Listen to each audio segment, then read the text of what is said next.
بسم الله الرحمن الرحيم. السلام عليكم ورحمة الله وبركاته. بسم الله الرحمن الرحيم. الحمد لله رب العالمين، والصلاة والسلام على أشرف الأنبياء والمرسلين نبينا محمد وعلى آله وأصحابه وأتباعه أجمعين. أما بعد، امام قدوری رحمت الله علیه در کتاب مختصر قدوری در کتاب نماز آن گفتن که باب سجود سهوی، باب آیید سجده سهو، یعنی نسبت این سجده به سهو این سببش است. سبب این سجده سهو یعنی خطایی که نمازگزار در اثنای نمازش کرد. همین خطایی، همین سهو سبب می شود که انسان دو سجده کند در آخری نمازش. بنابراین سجود و سهوی گفتن، سجده های سهو، یعنی این سجده نسبت داده شد به سهو برای آنکه سبب پیدایش این سجده سهو است. بعد از آن گفتن که سجود السهو واجب فی الزیادة و النقصان بعد السلام. سجده سهو واجب است در زیادت و در نقصان. کسی در نمازش زیاد کند، مثلا در قعده اول نشسته اتحیات خانه در رکعت یکم این زیادتی کرد، یا در رکعت سوم نشست زیادتی کرد. آن نقصان کمبودی، یا اینکه در قعده دوم به جای اینکه نشسته اتحیات خواند ننشست، نقصان شد. در همین حالت ها، در حالت های زیادتی و نقصان، بعد سلام سجده میکند. و ما در شرح صحیح بخاری در صحبتی گذشته گفتیم که یعنی سلام در مذهب امام ابو حنیفه بعدی سجده سهو بعدی سلام میشد، و در مذهب امام شافعی و امام احمد پیش از سلام، و در مذهب امام مالک تفصیل دارد. اگر در نماز چیزی زیادتی کند بعد سلام سجده میکند، اگر کوتاه کند پیش از سلام. چون که کمبودی کرد باید جبر آن در داخل نماز شود. زیادتی که کرد بعد سلام دادن در بیرونی نماز گفتن. به این صحبت برمیگردید. خلاصه گفتن که سجود السهو واجب فی الزیادة و النقصان بعد السلام. سجده سهو واجب است در زیادتی و در نقصان بعد سلام. انسان در نمازش زیاد کرد یا کم کرد سجده سهو میکند. ثم یسجد سجدتین، یعنی بعد اینکه سلام داد، التحیات، صلوات، دعا همه را میخواند، سلام میدهید. ثم یسجد سجدتین، سپس بعد سلام دادن دو سجده میکنید. ثم یتشهد و یسلم، سپس تشهد میخواند و سلام میخواند. ما آیدی تشهد هم در صحبت گذشته گفتیم. والاولی کون السجود بعد السلام. در کتاب جوهره گفتن که خوب است که سجده بعد سلام باشد، حتی لو سجد قبل السلام جاز. ببینید برادران، اینم عیناً سخن نقل از مذهب امام ابو حنیفه هست.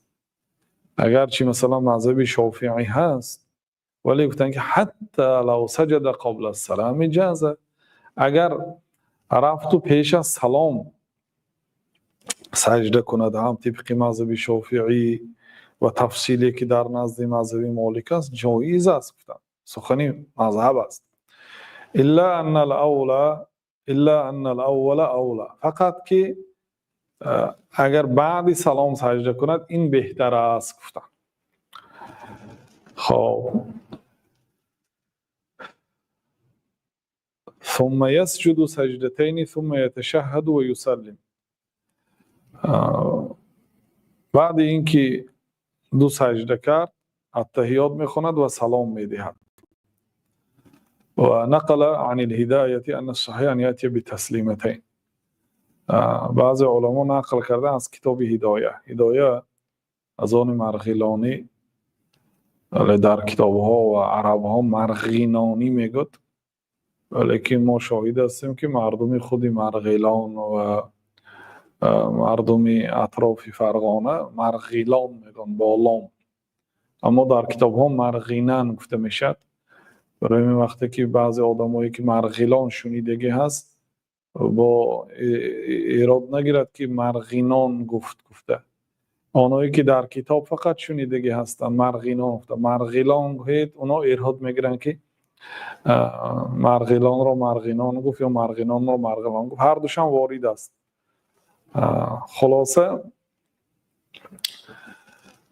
مرغینانی در کتاب هدایه گفتیم که ان الصحیح ان یأتی بتسلیمتین. قول صحیح این است که به دو طرف سلامتی یاد گفتیم. ببینید یعنی همین سخن ها در داخلی مذهبی امام ابو حنیفه هست، ولی فقط انسان باید اهمیت دهد، فقط مختصری وقایه نخواند و کتاب‌های هدایه، کتاب‌های وسیع‌تر مبسوط و فتح القدیر و بدایع الصنایع و دیگر کتاب‌های وسیع‌تر هم گیرد خواند، اونجا هست همه گپ‌ها. خب والسهو يلزم اذا زاد في صلاته فعلا من جنسها ليس منها. سجده سهو کی حتمی میشد، کی واجب میشد؟ یلزمو به معنای یعنی یجب واجب میشد. سجده سهو ما خیلی که گفتیم واجب است. این مذهب امام ابو حنیفه و مذهب امام احمد است. این قول صحیح است. در مذهب شافعی سنت است، اون قول ضعیف است. خب السهو یلزم اذا زاد فی صلاته. سجده سهو همون وقت واجب میشد که بنده در نمازش زیاد کند، فعلا من جنسی، یک کاری را کند که از جنسی نماز است، لیس منها، از جنسی نماز است و همین جا موضعش نیست. مثلا در قعده اولا سوره فاتحه خواند، یا در جایی که قرائت سوره فاتحه خواند در اونجا التحیات خواند. در این حالت سجده واجب میشود. اذا زاد في صلاته فعلا من جنسها ليس منها. ليس منها كما اذا ركع ركوعين، مثلا دو ركوع کند، فانه زاد فعلا من جنس الصلاه من حيث انه ركوع ولكنه ليس منها لكونه زائدا.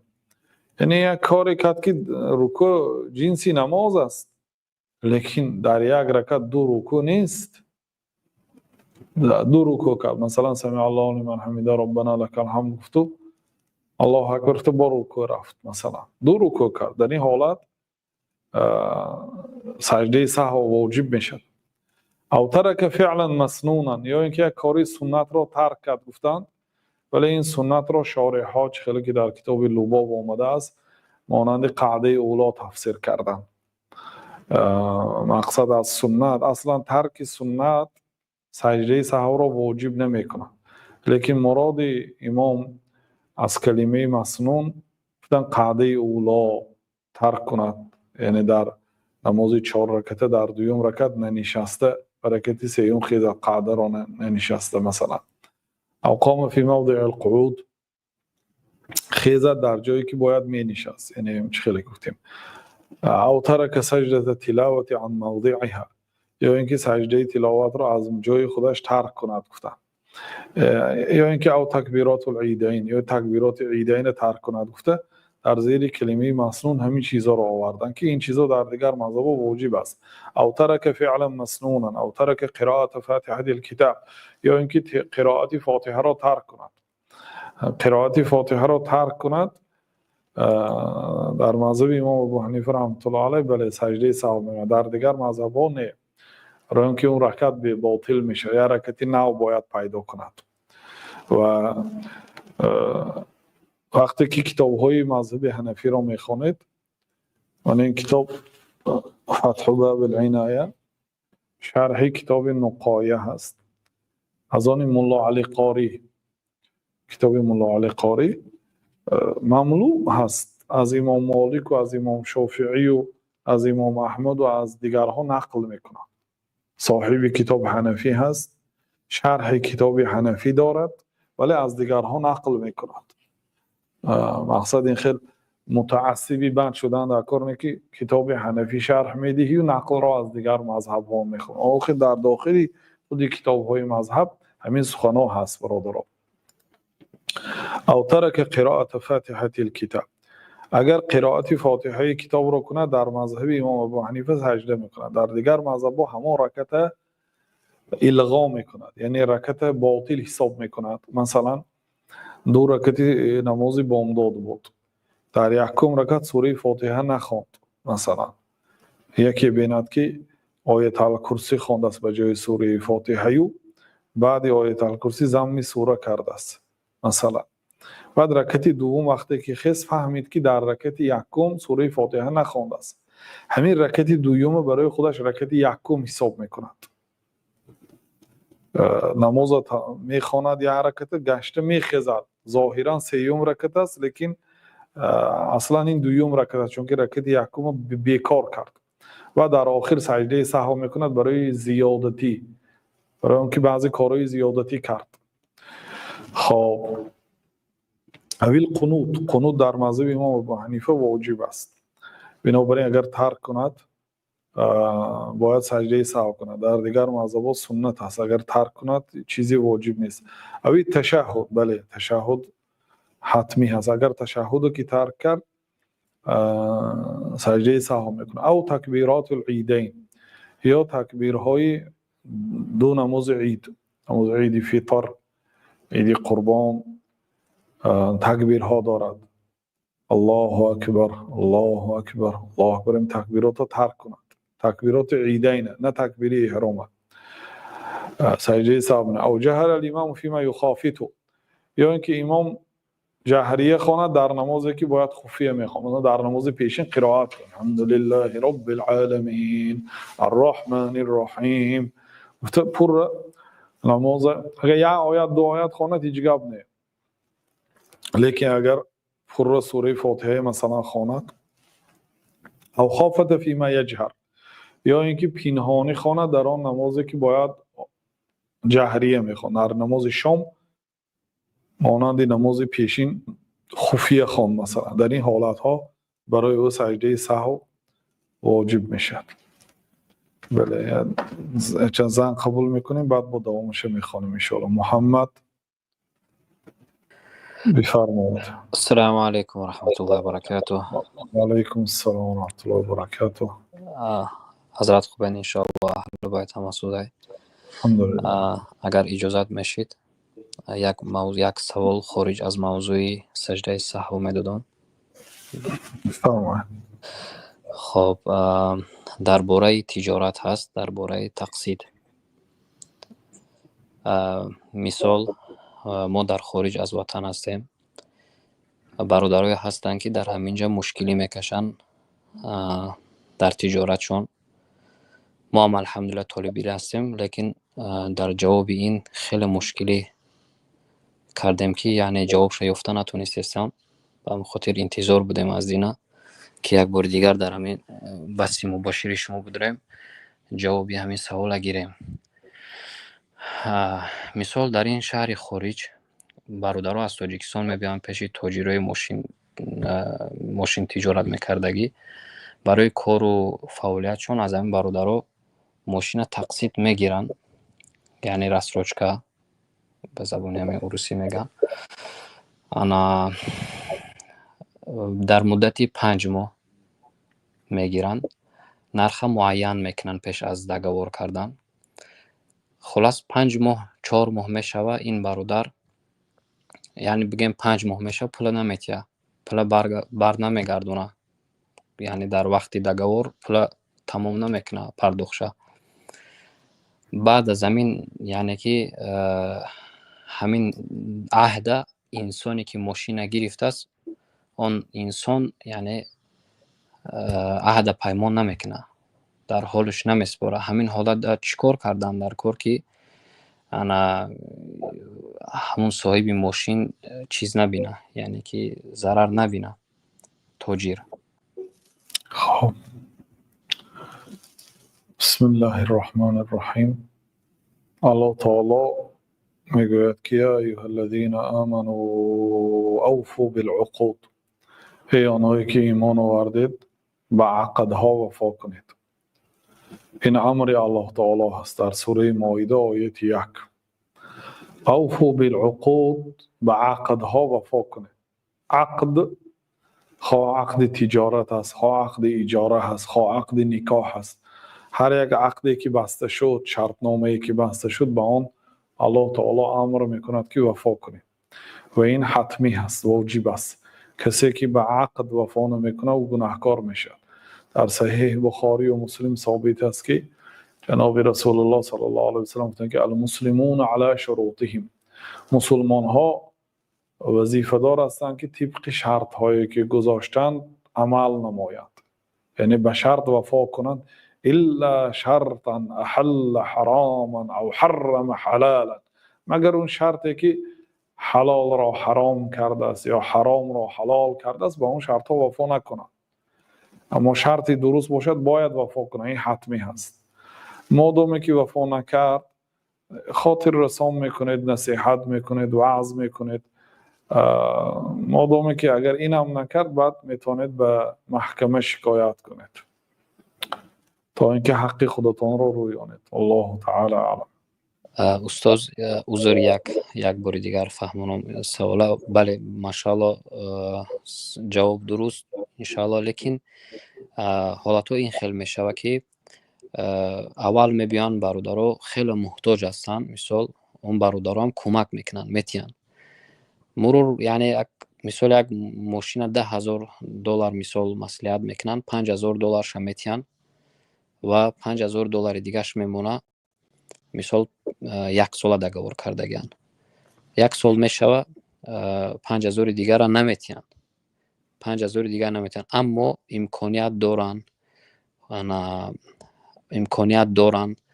اما امکانیتی به سود به محکمه مراجعت کردن نداریم.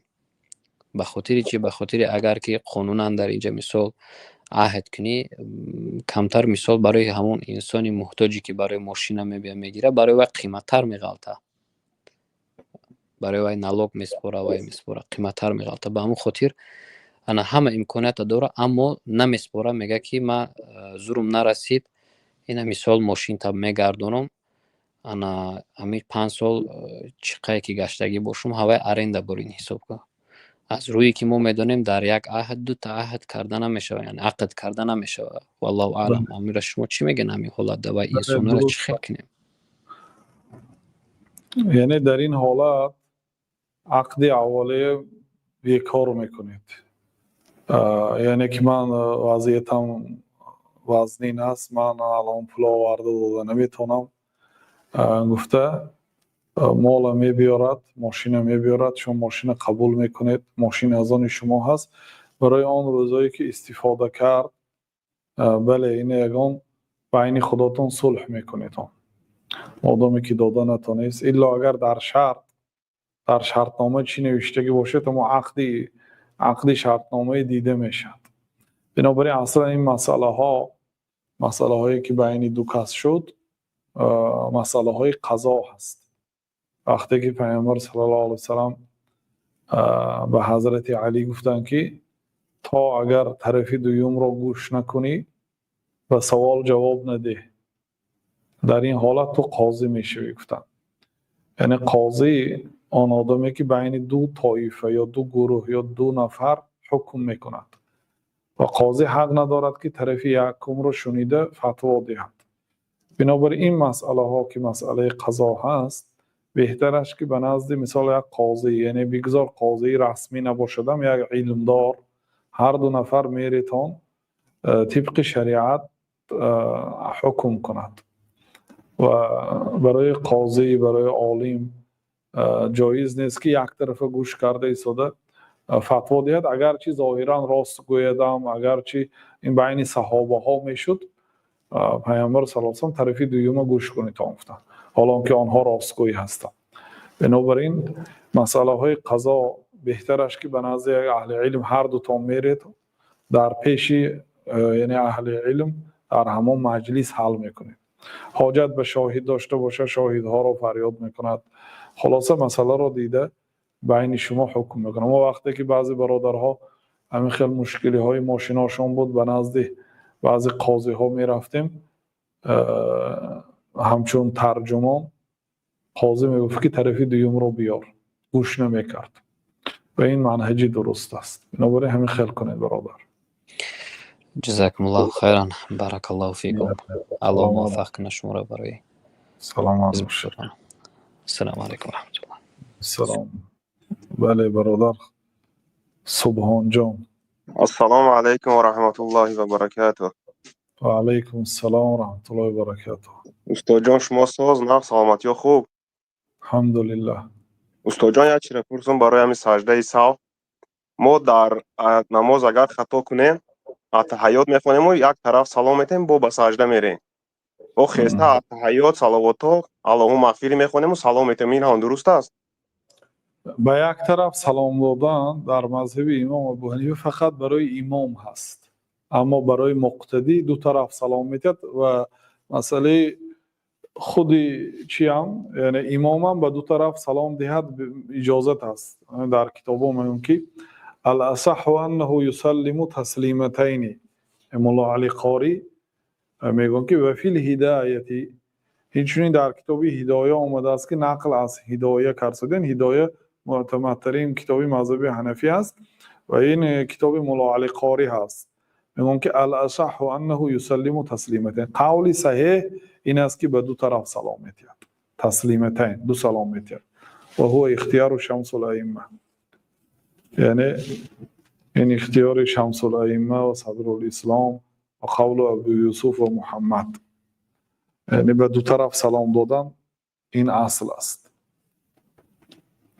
فهمو استاد جان. استاد جان با یک چیزی دیگر برای 1400 نفری که بدعت میکنند در تای درخت همون را دوامش چی شد؟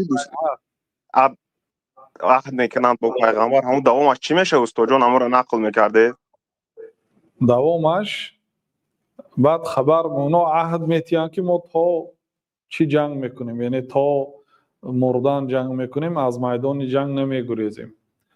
که بعد این خبر حضرت عثمان صحت سلامت می بیان گشته، یعنی خبر نادرست بود است.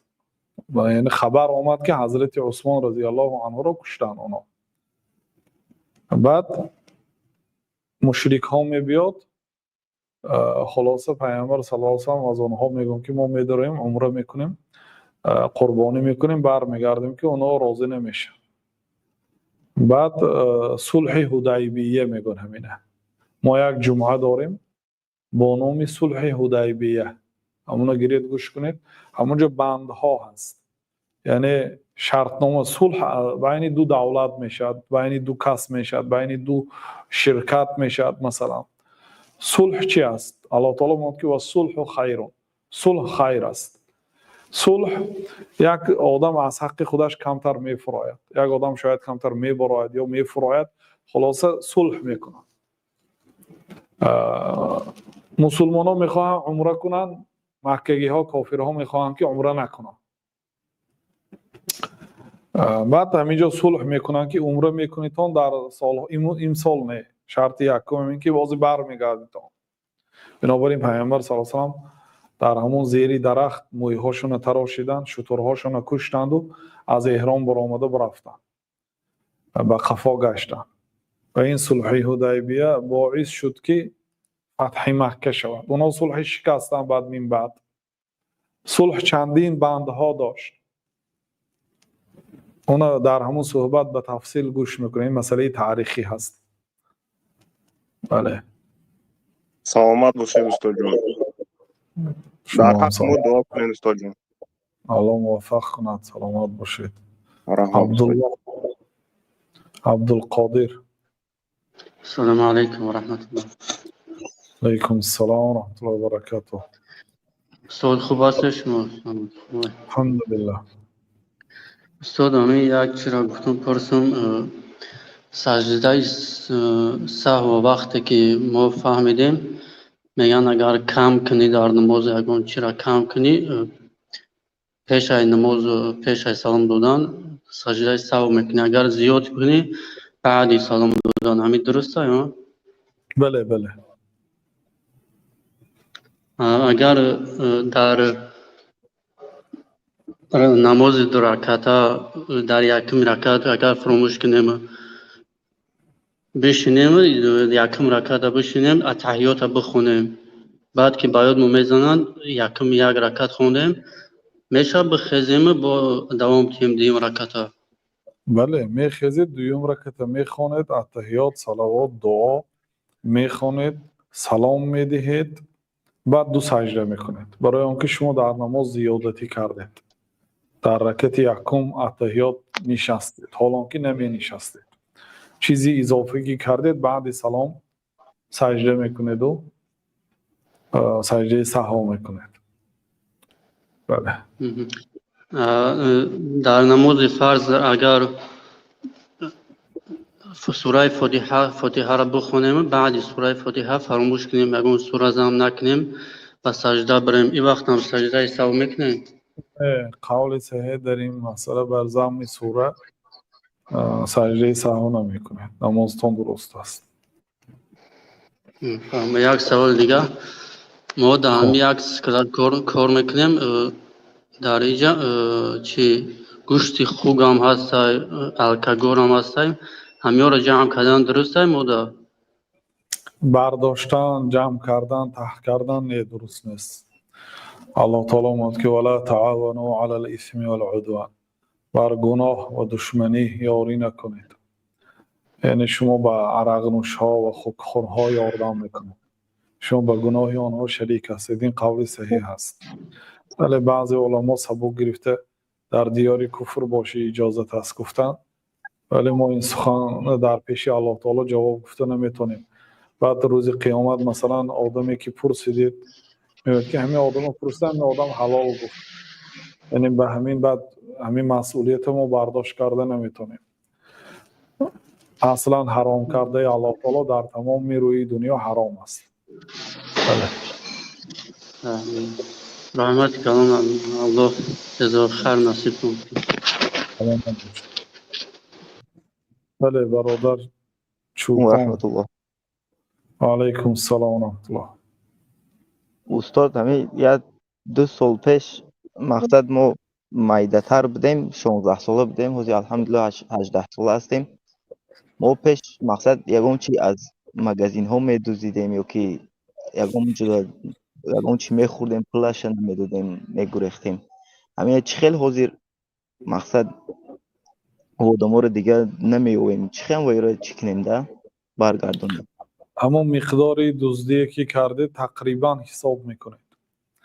مثلا همگی دزدی هاتون اگر جمع کنیم $1000 میشود یا نه نمیشود، $500 میشود یا نه ممکن شود نمیدونم گوید هم $500 حساب میکنید و از نام همون دزدی هایی که کردید از مالی که گرفته باشید بین خودتون و بین الله تعالی میگید که الله این پول برای آن آدمایی که من وقتی بود مالی آنها رو نفهمیده دزدی کردم، روز قیامت ثواب همین پول ها به صاحبان مال رود. میگوید بعد روز قیامت اونا دعوا میکنن که همین آدم مال ما رو دزدید، بعد الله تعالی بین شما حکم میکند، یعنی همون ثواب های صدقه کردگیتونه به آنها میدهد و این یک نوعی خلاص خوردن از حق آدم ها هست. بله. و دیروز دینا یک کارت یافتیم برای پولش سینیمات کردن نه، برای راست خواستیم که این کارت کار میکنه نمیکنه بسنجیمش در ترمینال. همین 100 روبل زدیم مقصد ایران دزدی حساب میشدن، برای مقصد ما چیزی دزدی نداشتیم، برای خواستن که همین کار میکند نمیکند از روی اینو دونی مالی کس اصلا مالی کس اومده با دیگر کس میرفت. چی؟ او پلی او کارته که هم 100 ترمینال زدیم او با ما هم نمی اومد، با دیگر کس میرفت. یعنی دیگر کس فرستانده؟ ها؟ با دیگر کس فرستانده؟ نه در این مگزین ها هستن ترمینال که با کارت چی میکنن تو در راستی همون ساعت چرا سیمت زدیم کرده برای سیستان نمیپرسد 100 روبل زدیم خلاصه 100 روبل گشته به همون کارت میپردازید اون رقمش هست که و صاحبی کارت بیکار میکند و گشته یا لکیرافکه میکند و کارتش گشته بسته نوید میکند پولش در داخلش باقی میمونه بنابراین اون 100 روبل هم به صاحبش برگردانید اصلا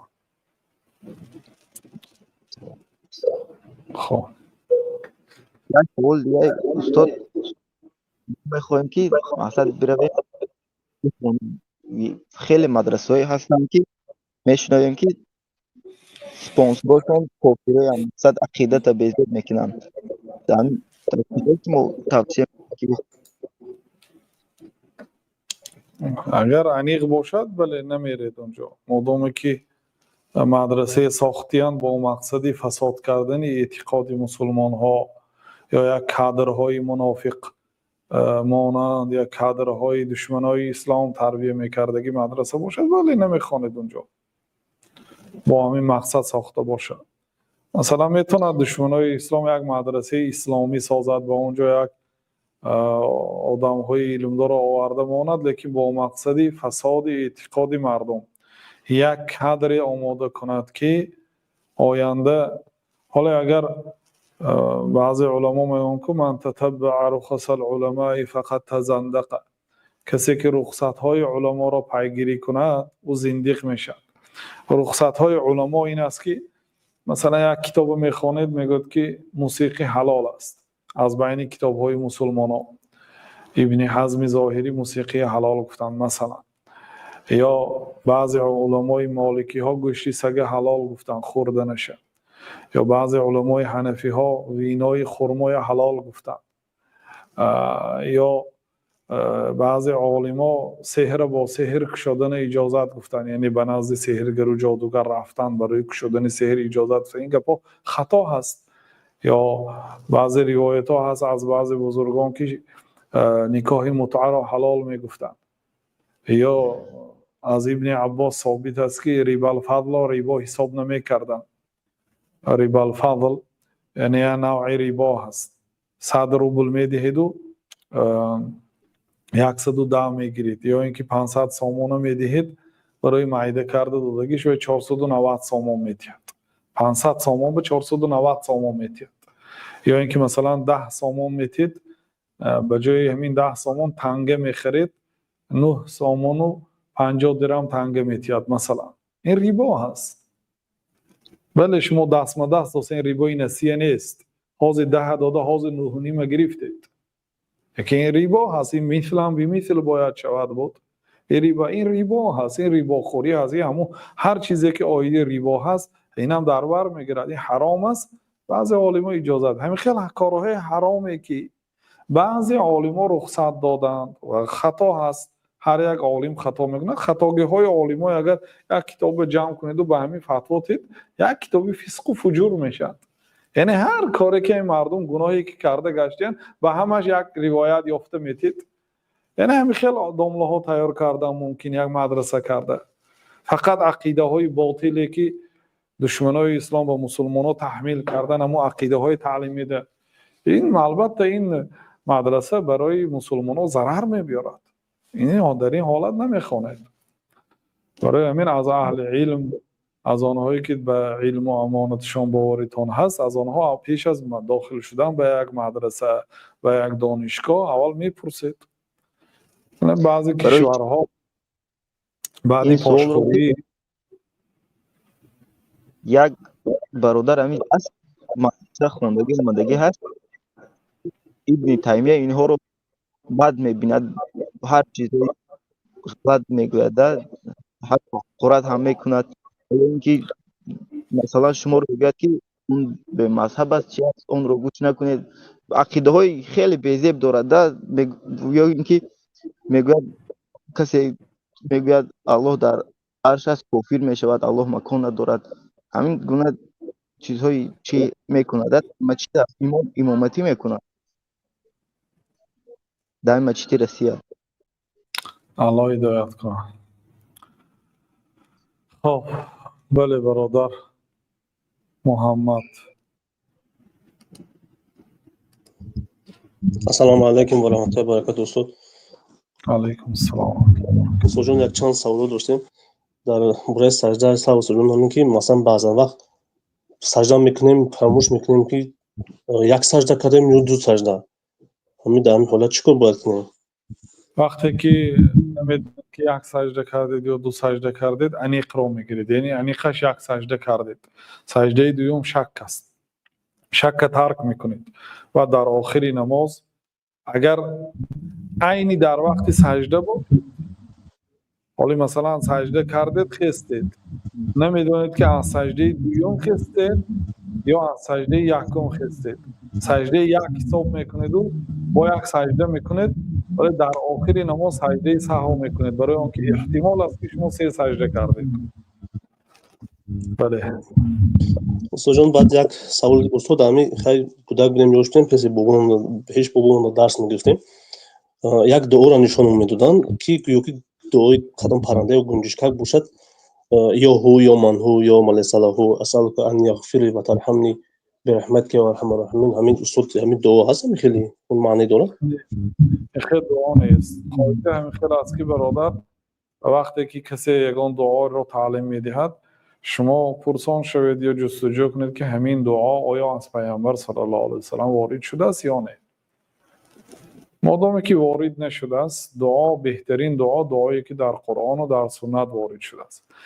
و اگر وارد نشده باشد لیکن همون دعای مضمونش درست باشد، بله با آن دعا کردن درست. مثلا یک آدم به زبان فارسی یا روسی یا کدام زبانی که میتواند هر چیزی که از الله تعالی خاص پرسیدن گیرد، خاص دعا نه، دعای چیزی که از الله تعالی میخواهد فرصت هیچ گپی ندارد. دیگه یک دعای مخصوص یا هو یا من هو این از منهج اسلام نیست. ای او ای آنی که او هست، او معناش او، نام الله تعالی نمیگرفتن، فقط هو میگن. وای چی وای؟ سبحان الله الحمدلله اینا معنا دارد، لا اله الا الله معنا دارد، اما خود هو معنا ندارد. بله بله برادر تاج‌الدین. устод ҷон, устод як саволи дигар буд. Як саволи дигар устод буд, дар вақти намоз хондан баъзан вақт дар он меаст устод ки ягон либосон бенамоз буд, ҳамон ҳолат дар намоз қатъ кунем, аз намоз бароем ё ки ё баъзан вақт дар пешнамоз бошем имом, чӣ кор кунем ан ҳолатда? дар ҳолати фаромӯшӣ ки либос намозӣ ҳаст ё нест? نمیدونم.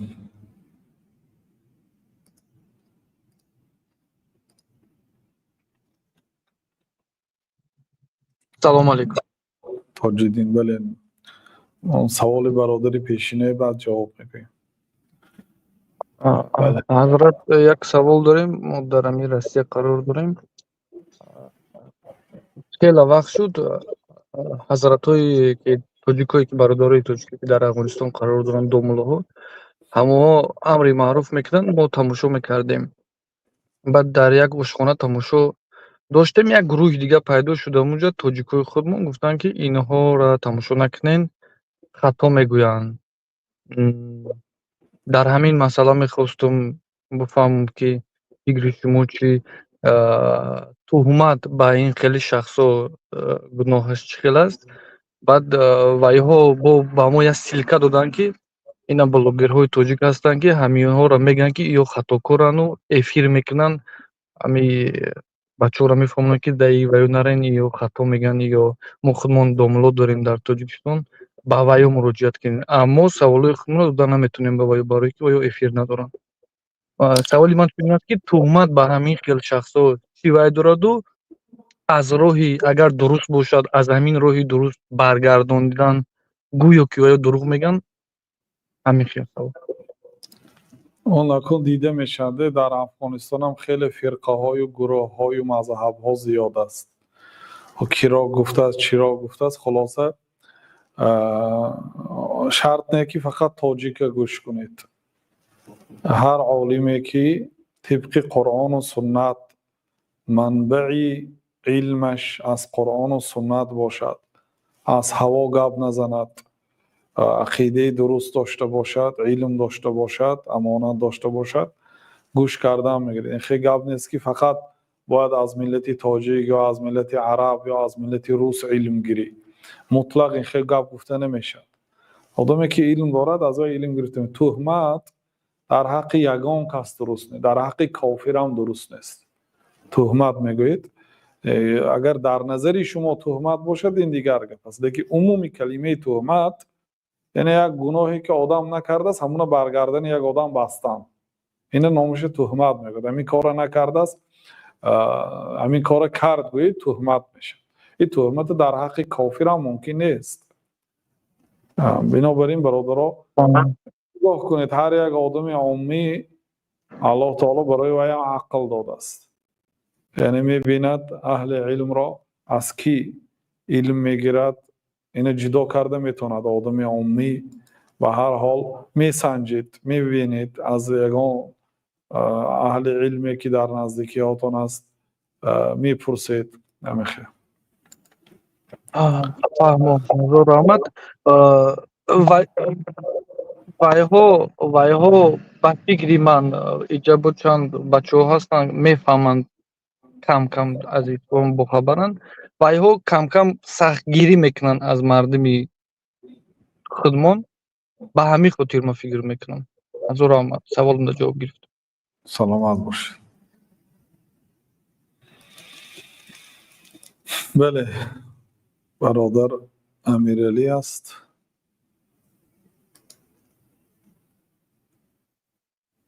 امیرعلی یوسف. السلام علیکم استاد و رحمت الله و برکاته. و علیکم السلام و برکاته. استاد سوال چونین بود، ما در ترک کار میکنیم استاد، یعنی در کماز پستیان کار میکنیم، همین نمازامون همو قصر خونیم یا همین خیلی هست با ترتیب همش سنت و فرض؟ در داخل شهر های میکنید یا در سفر؟ در سفر میبریم. مثال ای جای زیست ما بگیم تا 5000 کیلومتر تا 10000 کیلومتر دور میریم، لیکن پستیان کارمون همیه. بله مادامی که شما از جای زیستتان علاقه به مقصدی سفر بر آمدید، از همون دیوار شهرتان که تمام شد از همونجا شروع نمازهای قصر خانه میگیرید تا برگشتنتان. هزار رحمت استاد. جزاک الله خیر. سلامت باشه و یکم. بله برادر امیرعلی.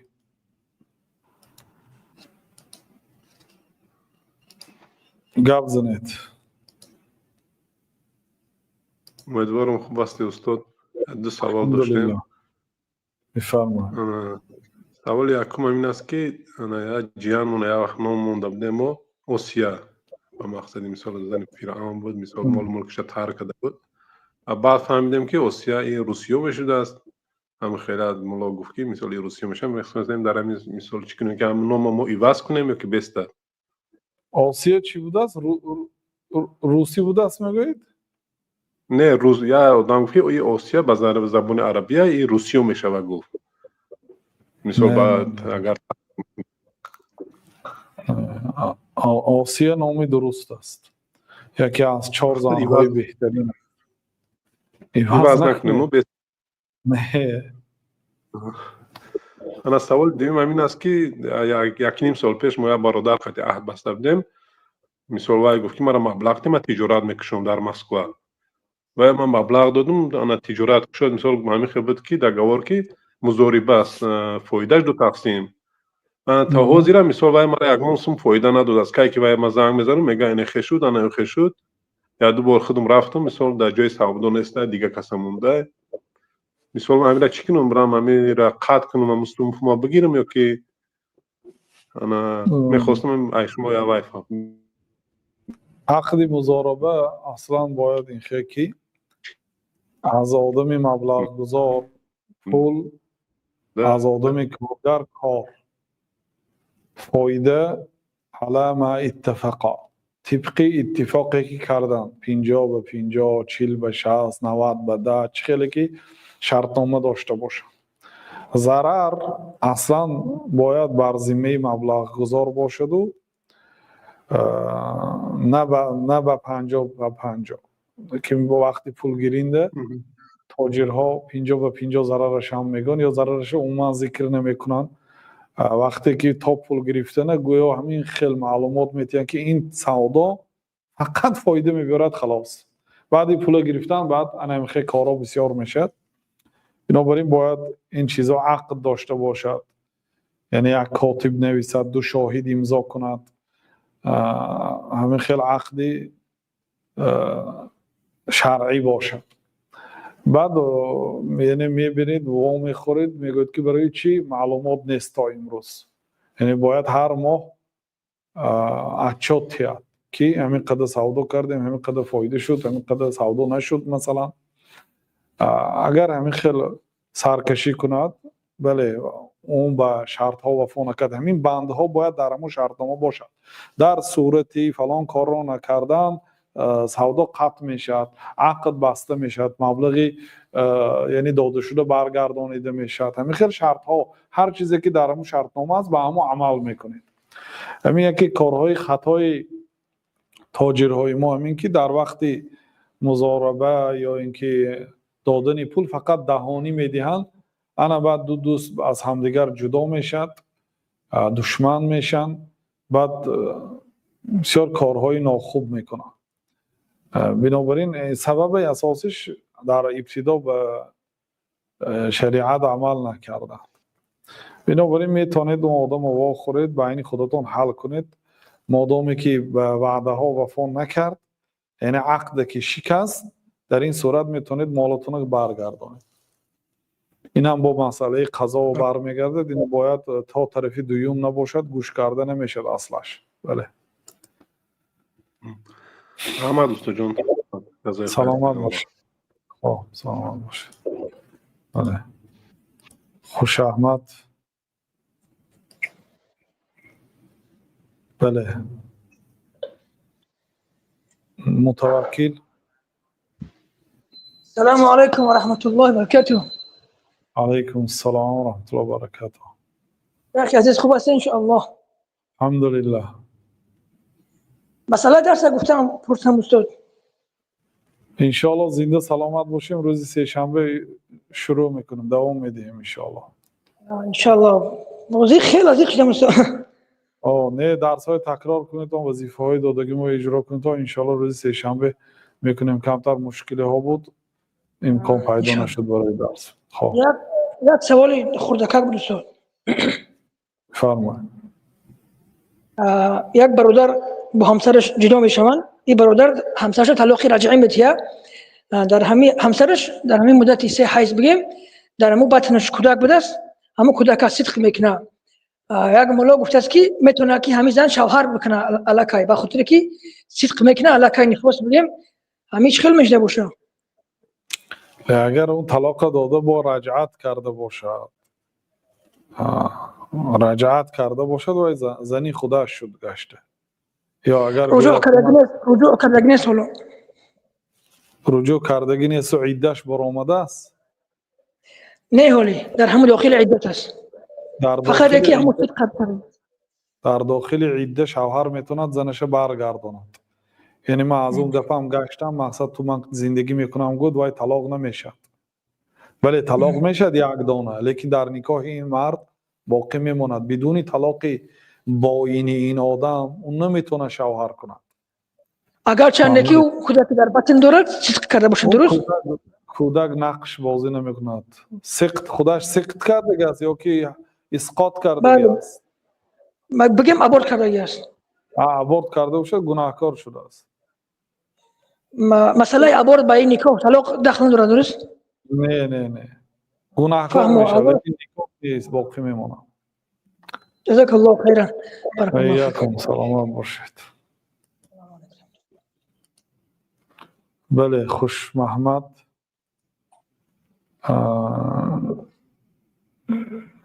علی و بفرمایید. السلام علیکم استاد. علیکم السلام و رحمت الله. از الله طلب دارم که همه وقت صحت سلامت باشید. سلام. یک سوال من همین که بسیار وقت میگن که نماز شکر وضو بعد هر طهارتی نماز باید خوندنش شرط و درست است. کدام وقت خوندن ممکن؟ بعد نماز نافله کدام وقت خوندنش درست است؟ نماز نافله غیر همون 3 وقتی که پیامبر صلی الله علیه و سلم از نماز خواندن منع کردن همه وقت اجازت است. علل خصوص بعد آفتاب برآمدن تا وقتی زوال یعنی تا وقتی قیام، یعنی 3 دقیقه پیش از پیشین آفتاب قیام میکند. 3 دقیقه تا 2.5 دقیقه آفتاب قیام میکنه. در همون وقت نماز خواندن ممکنه، در عین قیام و در عین طلوع آفتاب و در عین غروب آفتاب. لیکن 2 وقت اول و آخر، یعنی وقت طلوع آفتاب و وقت غروب آفتاب با کمتر حاشیه ها دارد. مثلا نماز بامداد وقتی که اذان بامداد گفته شد تا برآمدن آفتاب به قدیه نیزه نماز نمیخواند. اینچنین وقتی که آفتاب به نشستن شروع کرد تا پر نشستنش و بعد نماز عصر، بعد اینکه عصر را خوانده تا پر آفتاب غایب شدنش نماز نمیخواند. و اینچنین 2.5-3 دقیقه پیش از اذان پیشین. در دیگر وقتها اجازت است. مثلا بعد نماز پیشین تا عصر چقدر میتواند نافله خوانید. بعد شام تا خفتن، بعد خفتن تا بامداد. این وقتهای وسیع است. اما شکر وضو یعنی شکرانه این که شما خودتان طهارت کرده توانستید. چقدر آدم‌هایی هستند که به طهارت کنانیدن دیگر کس محتاج هستند. باید یک کس بیاید، باید درآید به حاجت خانه، به طهارت خانه طهارت کناند و دیگر کس محتاج است و این برای خودش خوب نیست. هم حاجت به آدم دارد، هم عورتش را دیگر کس می‌بیند، خواه مثلا بیگانه است خواه بگانه. به هر حال این مشکل است. بیمارهایی که معیوب هستند یا که عموما اعضاهاشان کار نمی کند، اینا فقط تمنا میکنن که الله کاش برای آنها پای صحت میداد یا سلامتی میداد که خودشان طهارت کنند. و همین چقدر به صرف مبلغ اگر باشد دنیای فروخته برای سلامتیشان برای صرف کردن راضی هستند. لیکن شما وقتی که صحت سلامت خودتان میدارید، طهارت میکنید، به کسی حاجت ندارید، باید یعنی شکر کرد به این نعمت عظیم الله تعالی. از جمله شکرهاش 2 رکعت یعنی شکر وضو میگن، شکر طهارت خوانید. خوب است، یعنی فرض نیست، واجب نیست، ولی ثوابش عظیم است. با یک سوال دیگر بستم. من در همین روسیه با پدر و مادرم خانه خریدم وقتی که از مسکو تا ولگراد کنم 1000 کیلومتر. وقتی که من میرم اونجا نماز قصر همه وقت فراموش میشود. خواندن من شرط است همین وقت نمید. در عین سفر شما باید قصر خوانید، یعنی شما فراموش کرده 4 رکعت میخوانید؟ نه تماما فراموش میکنم خوندنش. عموما نماز نمیخوانید؟ نه نماز میخونم الحمدلله، لیکن همین قصر فقط فراموش میشه. مقصد شما پوره میخوانید آخه 4 رکعت میخوانید همین خیر؟ نه همین نمازهای پیشین بامداد همش میخونم، لیکن قصر همین وقتی خوندم اونجا قصر فراموش میشه. وقتی خونم میبینم بعد یادم میزند که من همونجا رفتم چی به قصر نخوندم. درست، یعنی که شما نماز پوره میخوانید در سفرم؟ بله. چه خیلی که در خانه تا میخوانید همین خیلی میخوانید.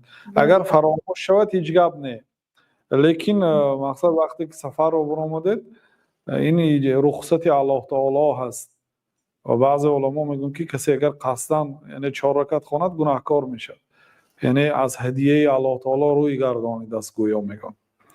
بنابراین مادام پیامبر صلی الله علیه و آله وقتی سفر میکردن 4 رکعت نمیخوندن، 2 رکعت نمیخوندن، 2 رکعت میخوندن. گفتن که صلوا کما رأیتمونی اصلی، شما نماز گذارید چه خیلی که مرا دیدید که نماز گذاشتم. یعنی ما باید مثل پیامبر صلی الله علیه و سلم عمل کنیم. الله تعالی میگه که واتبعوه لعلکم تهتدون، پیروی به پیامبر صلی الله علیه و سلم کنید. پیامبر صلی الله علیه و سلم یگان مراتبه در سفر نماز رو 4 رکعت نمیخوندن، 2 رکعت میخوندن. و آخرین سوالی دیگر بخشش شد. من یک پسرچه دارم، پسرچم 13 ساله. من میخوام که همین سال با همراهی پسرچم و یک دختره گرفته کلام میکنم 4 ساله باید قطعی همونو حج عمره روم. همین رو است. من سال آینده سال گذشته رفته بودم با مادرم. بسیار کسا گفتن که نه این نامحرم حساب میخورد. همین سالی می اومدگی انشالله که نیت دارم با پسرچم برم. پسرچم 13 ساله میشه رفته اینه. اکنون بعضی 13 ساله ها به بلاغت میرسد، لیکن بعضیش به بلاغت نمیرسه. این دیدن نکرده. شرطش به بلاغت رسد. به بلاغت که رسید میتونید همراهش سفر کنید. اون بلاغت یک 30 سال معین که گفته نمیشه. مثلا دخترها همین که ماهانه دیدند اونا به بلاغت رسیدن. پسرها اگر از وی نطفه جاری شود یا در زیر بغلش موی سبزد یا ریشش برآمدگی باشد یا در زیر نافش موی برآمده باشد، اینا علامت های بلوغ هست، علامت های رسیدن کودک به بلاغت هست. همین بلاغت که رسید بعد میتونید سفر کرده. تشکر زیاد. زنده باشید. سلامت باشید. بله خوش احمد سوال میدهید یا نه؟ عبدالرحمن. السلام علیکم و رحمت الله و برکاته استاد. و علیکم السلام و رحمت الله و برکاته. استاد خداوند خدمتی که میکنه شما در شب و روز ما نگاه میکنیم. اکثری وقت در می حالتی سوال و جواب درس بیان اینو پروردگار قبول فرماید. بعد استاد من در جای کارم وقتی که خونه می بیام از کار در روسیه قرار داریم، یک 15 minut 15 دقیقه وقت است که کارخونه را رس کنیم. در همون 15 دقیقه الکی وقت خفتن میدروید. 4 رکعت فرض خفتن میخونم. بعد میام شب خوندم. شبا که دراز هستن روزی 1 ساعت یا نیم ساعت پیش از دمیدن صبح میخیزم. 6 رکعت نماز میخونم نفل. 2 رکعت چه همچون سنت بامداد. 4 رکعت همچون نماز تهجد و صلات ویتر. همه طرز خواندن درسته؟ بله وقتی که به نماز بامداد 1 ساعت ماند، در این حالت شما خوب است که 8 رکعت خوانید. 8 رکعت یعنی نماز نافله تهجد خوانید، 3 رکعت ویتر خوانید، 11 رکعت میشه. بعد 2 رکعت سنتی بامداد وقتی اذان بامداد که در آمد بعد میخوانید. یعنی 2 رکعت سنتی بامداد به تهجد پیوست نکنید. بله آخرین نمازتون ویتر باید باشد. خفتن وقتی که فرض در کارخانه خوندید ویتر نخوانید. مادامی که تهجد میخوانید باوریتون هست، ویتر 3 رکعت ویتر آخری شب میگیرید.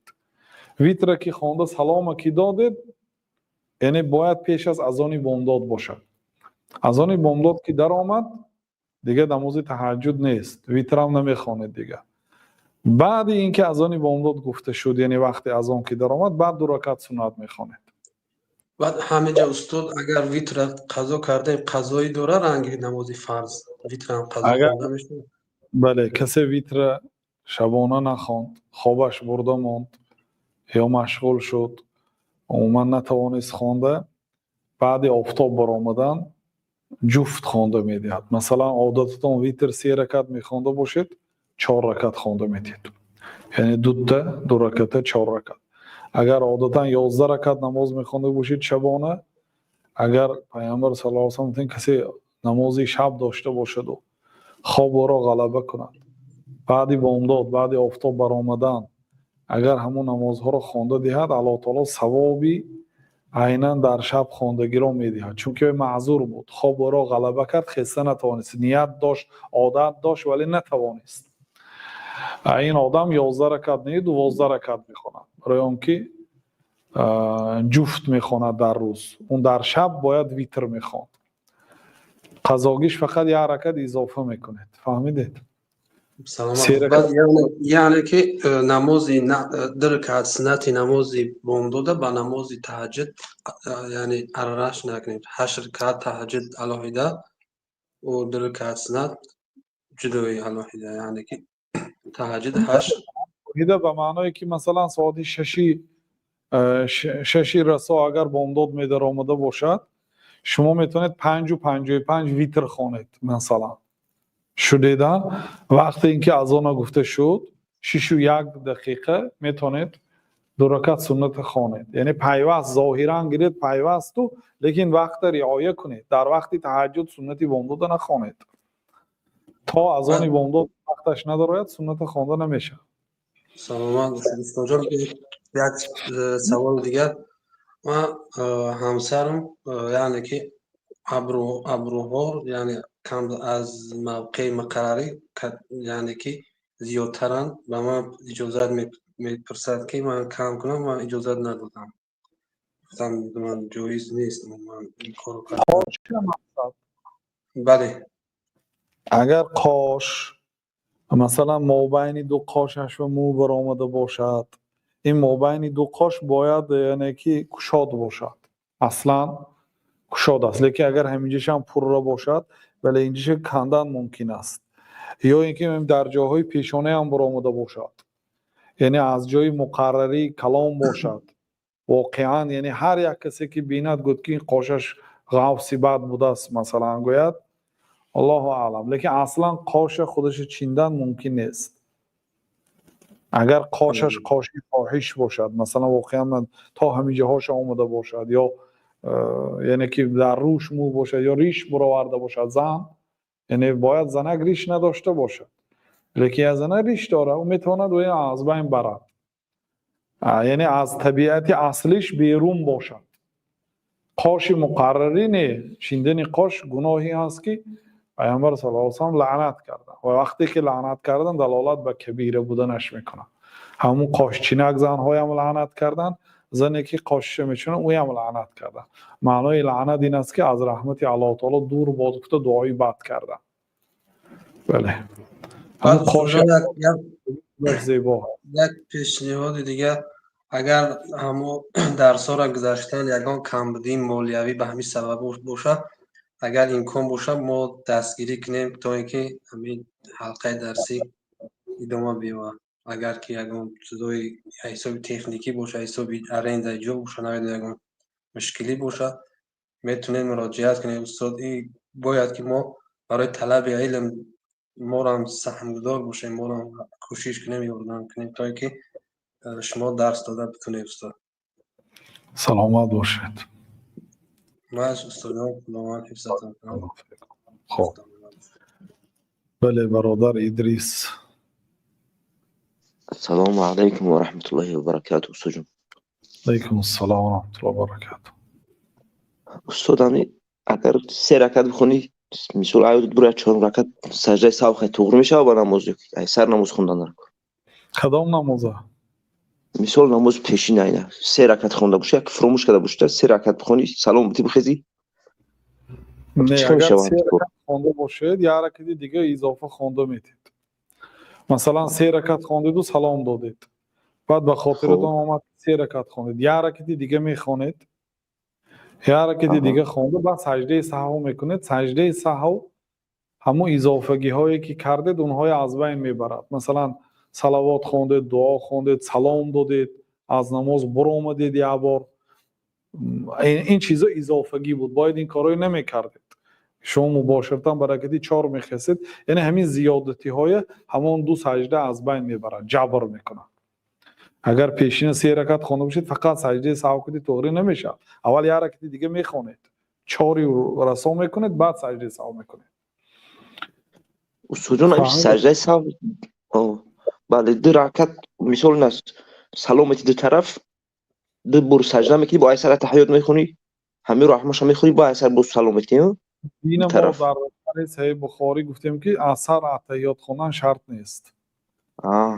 وقتی که تحیات صلوات دعا خوندید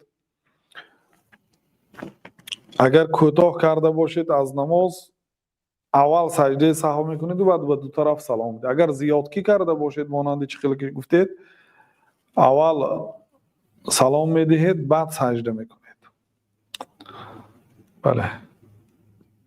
استاد جون سوال دیگه همی زنک مثال میتونه قد بچه عماش خطی بچه خلاص به تلفن گاو زنه مثال درسیان یو مثال سلام زنگ تلفنی مقصد احوال پرسی کند مایلی، لیکن در حضوری محرم در حضور اونا محرم حساب نمیشه.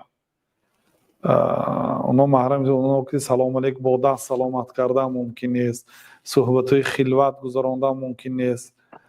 مقصد در پیش شوهرش میتونه یه حال پرسی کند مثلا هیچ گپی نداره، لیکن اعضای گپی زیادتی ممکن نیست. هر روز مثال با واتساپ ویدیو ویزو خیلی زننده چه خیلی نرگس بودم خیلی نه با عمش با عمکش مایلی، لیکن با پسری عمکش و عمش نه.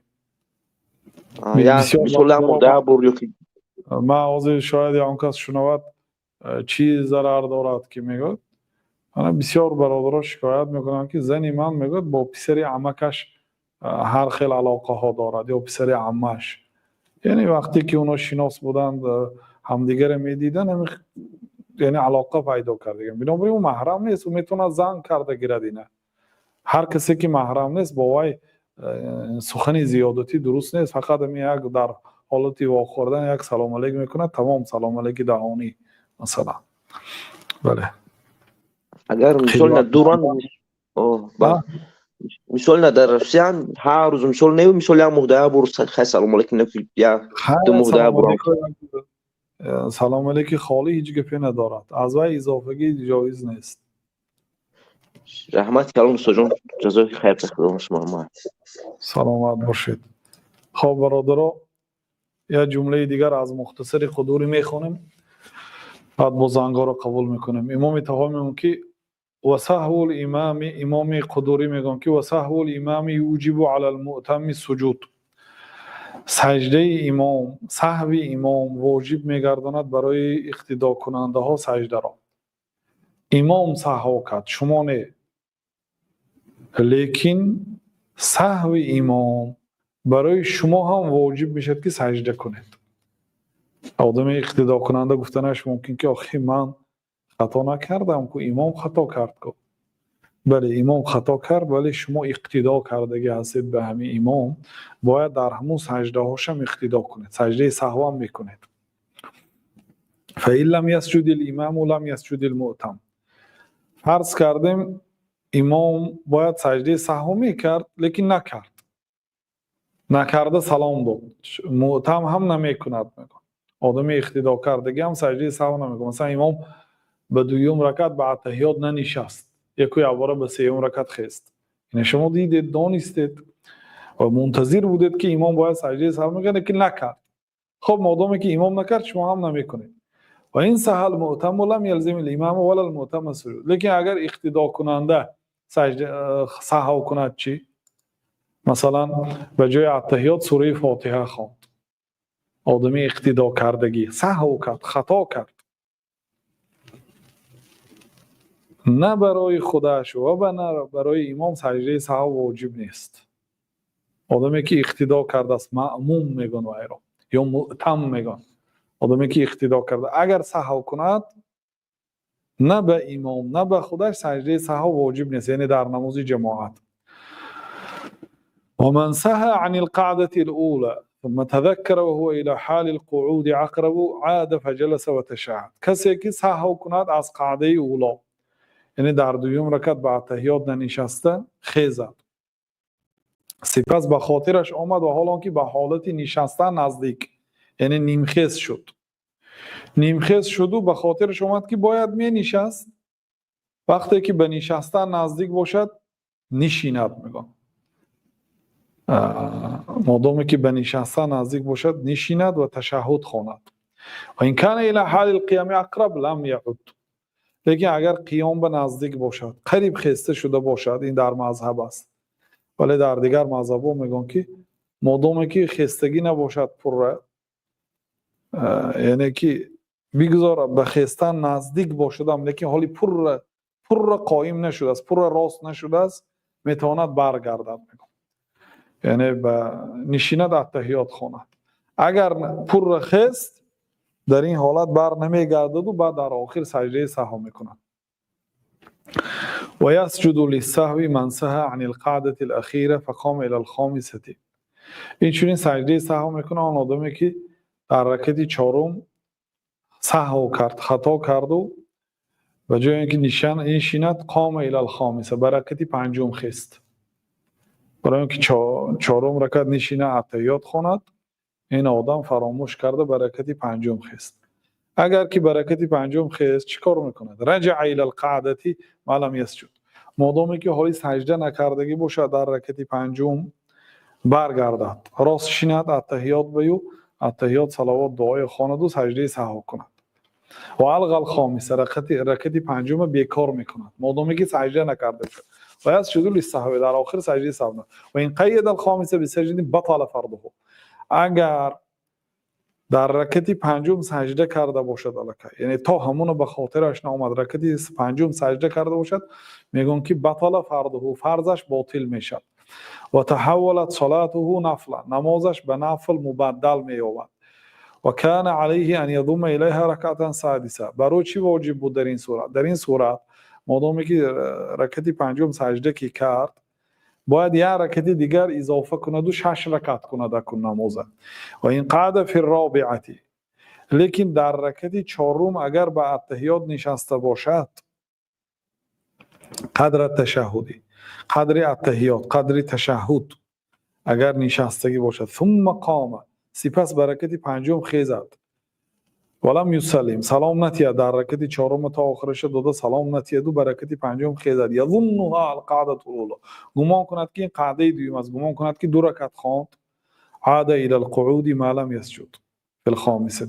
یعنی این آدم برگشته میشیند به رکعت پنجم بیکار میکند و میشیند و یسلم، سلام میدهد. و این قید الخامسه بسجده، لیکن در رکعت پنجم اگر سجده کرده باشد، ضم الیها رکعتا اخرى، یا رکعت دیگه اضافه میکند و قد تمت صلاته، نمازش پره میشد. و رکعتان له نافله و سجد للسهو، 2 رکعت اضافگیش برای او نافله حساب میشه. مثلا 4 رکعت فرض حساب میشد، 2 رکعت دیگهش نافله حساب میشد. این به شرطی که میگن که در قعده یعنی دوم و قدر اتحیات نشستگی باشد. اما ننشسته باشد، میگن مصنف پنجم رکعت هم سجده کرده باشد، 6 رکعت میکند، لیکن این 6 رکعت همش نافله حساب میشد، میگن فرض از نو میخواند خلاصه. اما اگر در رکعت چهارم قدر اتحیات نشستگی باشد و رکعت 5 خوانده ماند تا سجده، یا رکعت اضافه میکنه، 6 رکعت میکند و سلام میدهد و سجده سهو میکند، 2 رکعتش نافله میشه، 4 رکعتش فرض. خب یا عباره دیگر میگن که و من شک فی صلاته فلم یدری اثلاثا صلى ام 4. کدام آدمی که شک کرد در نمازش که 3 رکعت خواند یا 4 رکعت خواند. و کان ذلك اول ما عرض له، این اولین مراتبه در حیاتش شدگی باشد، استأنف الصلاة، گفتیم که نماز از نو میخواند.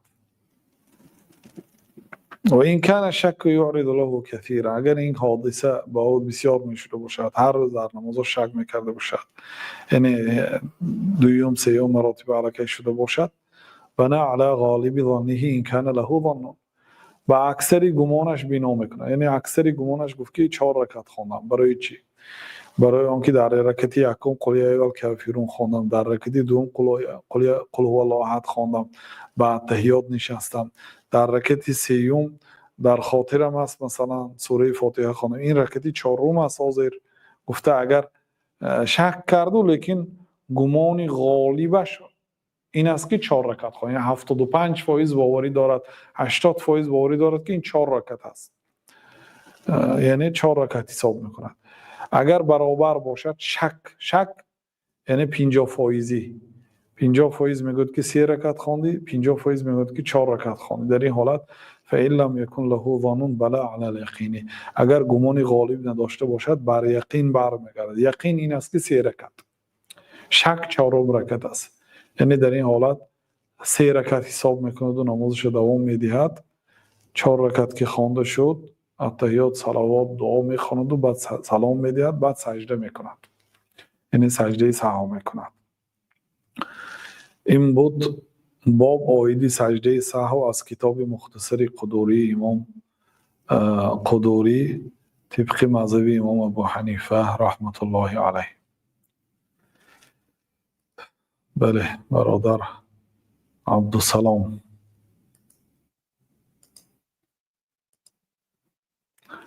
عبدالسلام دوران. السلام علیکم و رحمت الله و برکاته. و علیکم السلام و رحمت الله و برکاته.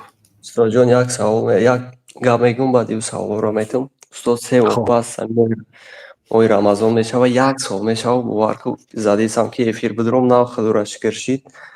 خلاص یک چند سوال داریم استاد. یکم سوال درباره طهارت استاد. استاد مثال وقتی ما این طهارت داریم حاجت خانه میرن، وقتی که طهارت داریم وقتی حاجت خانه رفتیم فقط این پیشاب میکنیم، بعد یو خمونه قاق میکنیم اصلا میخیزیم، بعد یو طهارت با واجب میشه وکو استاد باید مثلا وقتی طهارت که فقط همون جای ترشیدگی رو باید قاق کنی یا که عقیبا توزه باید عقیبا رو هم بود شویه میره یک بور میگفتیم؟ نه فقط همون جایی که پیشاب رسید، پیشاب نجاست است با اجماع علما. جایی که نجاست رسید همون جا رو قاق میکنه، همون جا رو پاک میکنه، تمام. استاد این سوال همی بعدی بود بر اومدن استاد طهارت نمیشکنه مرد زنده طهارت دست رو مثلا طهارت دست رو مثلا نه دون طهارت دست رو این اصطلاح عامی ها هست، این نادرست از این اصطلاح. طهارت گفته میشد این استنجا هست، شستن مقعد مخرج، این استنجا هست. این بی نماز ها هم میکند، کافر ها هم میکند اینه. یعنی وقتی که قضای حاجت شد خواه استنجای خاکی کند، یعنی کاغذی، خواه استنجای آبی کند، استنجا میکند. اینه هر یک آدم وقتی که قضای حاجت که کرد خواه نماز خواند خواه نخواند، خواه وقتی نماز است خواه غیر نماز است، از حاجت خانه خودش پاک کرده میبرد. همین استنجا هست. اما وقتی که طهارت کرد، طهارت از همین دست شروع میشد. استنجا علاهیده هست برادر. وقتی که باد میبراید طهارت میشکند به اجماع علما، طهارت میکند، لیکن استنجا نمیکند. استنجا نمیکند بوده؟ باد استنجا نمیکند و بعضی برادرها حقارت کردند در زیر نوار که در دیگر صحبت ها ما گفتیم که باد خالی یعنی مستحب کردن، یعنی سخن عامی ها هست، یعنی اصطلاح شرعیش استنجا میشد. بعدی برآمدنی باد استنجا نیست در شریعت و فقط دست رو میکنه استاد. همین کلمه هم نادرست. طهارت دستورون طهارت همون طهارت و دستور پای هم دارد، مسی سر هم دارد آخر. برای همین طهارت دستور این اصطلاح عامی ها هست. طهارت از بسم الله، از شستن دست و دهان، بینی و شستن رو و شستن دو دست، همراهی آرینچ ها، مس کشیدن به سر و شستن دو پای، همراهی شتالنگ یعنی همراهی عاشقای پا، همین طهارت است. این طهارت دستور میگن آدمای عامی ها، لیکن این طهارت است. این نامش طهارت دستور نگویید. فقط دستور نه، پاش هم هست، مسح سرش هم هست. طهارت شرعی همین است. اون استنجا او علاهیده از طهارت است. آدمای ما همون استنجا، همون مستحبه که میگن همون طهارت گفته میفهمن. اون در نمازهای تراویح بعضی آدما می اومدن فقط همون مخرج میشتن به نماز میدراموندن، طهارت نمیکردن، مستحب میکردن، یعنی استنجا میکردن به نماز میدراموندن. یا همین بعضی آدمای ما هم به جنازه ها میرن طهارت نمیکنن، فقط استنجا کرده میرن. او استنجا طهارت نیست آخر. او استنجا وقتی که به قضای حاجت در آمدید باید پاک کنید خودتون. استاد باور کرد در یک قشلاق زندگی میکنیم، اگر ما میگه بگو ممکن زده سرم کنم باور نمیکنه.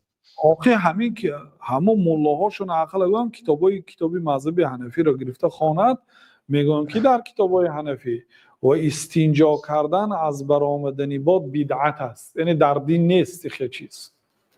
کسی گمان کند که بعد باد برآمدن با استنجا کردن نکنه بدعت است. باد برآمده است، هیچ گپی نداره، طهارت میکند با اون، استنجا نمیکند. اگه کندن باقی نداره که بدعت است، یعنی نمازش درست است، طهارتش درست است، لیکن یه چیزی نو پیدا کرده است در دین. استاد سیم سوال استاد همی که مثلا همی استاد ما کمتر ریش دارم کمتر زیادتر مثلا همی کنتوف کداد تی چشم همی مثلا همی را میتونم با اگون کلیه با اگون چوب دور کنم دا استاد جان کمتر زیادتر مثلا مقصد ریش آن مویی که در جای پایان می سبزد، اما در زیر چشم تا اونجاها آمده باشد بله اونجاها ریش نیست. ها استاد میدونم. خلاصه استاد چهارم سوال همی که وقتی نماز تنها میخوانی استاد بعدی رکوع فرض سنت بعدی از رکوع خیستن ربنا لک الحمد میگی یا نه استاد؟ چخیل؟ بعد از رکوع وقتی راست میشوی ربنا لک الحمد میگی بس سجده میره یا که باید نگی؟ نه، باید گوید وقتی که سمیع الله لمن حمیده گفتید ربنا ولک الحمد یا ربنا لک الحمد یا اللهم ربنا لک الحمد گفتن واجب است. بعد دوامش سنت است. ربنا لك الحمد حمدا كثيرا طيبا مباركا فيه ملء السماوات وملء الأرض وملء ما بينهما وملء ما شئت من شيء بعد. ایناش سنت است، لیکن ربنا لك الحمد واجب است، باید گوید. استاد بعدی صلوات را خوندن مقصد میشه اگه دعای دیگه ای پیغمبر هست که ما بگیم برای که ما فقط همی اللهم اغفر لی را میخونیم؟ بله دیگر دعاها هم اجازت است. پیامبر صلی الله علیه و سلم میگه ثم لیتخیر من الادعیه ما شاء، سپس از دعاها کدام دعاها را خواهد انتخاب کند. میتونید دعای خودتون رو گویید، میتونید دعاهایی که وارد در قرآن است یا دعای اللهم اعنی علی ذکرک و شکرک و حسن عبادتک را گویید. اینچنین دعای اللهم انی اعوذ بک من عذاب جهنم من عذاب القبر من فتنه المحیا و الممات و من شر فتنه المسیح الدجال. بعضی علما میگن واجب است، حتی بعضی علما میگفتن که چه خیلی در صحیح مسلم است کسی که همین دعا رو نخواند نمازش از نو خواند میگفتن. اینا ما در کتاب صفت نماز ما نوشتگی هستیم. کتاب صفت نماز و کتاب هایی که ما نوشتیم در تلگرام کانال هست، در همونجا ذکر پیت کرده است، گیرید خوانید برادرها، در همونجا دعاها نوشته شده است.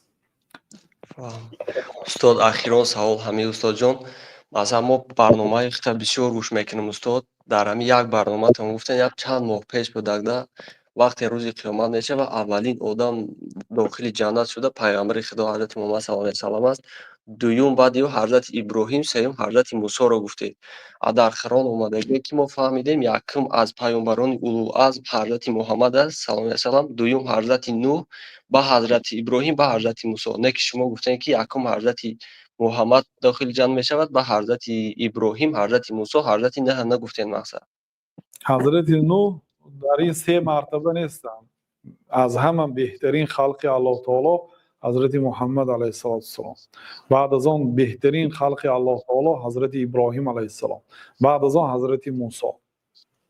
اما حضرت نوح و عیسی اینا چهارم و پنجم هستند، اینا اولوالعزم هستند، ولیکن در سه مرتبه بلند این سه کسی که گفتیم اینا هستند.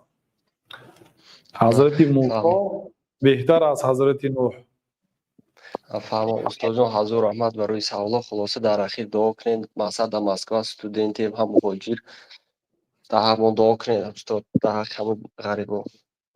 الله تعالی توفیق بندگیتان زیاد گرداند، در حفظ و حمایش نگاه دارد، چی مراد و مقاصد نیکی داشته باشه الله تعالی برآورده خیر گرداند.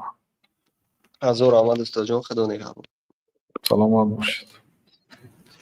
ولی مبصر. السلام علیکم و رحمت الله و برکاته.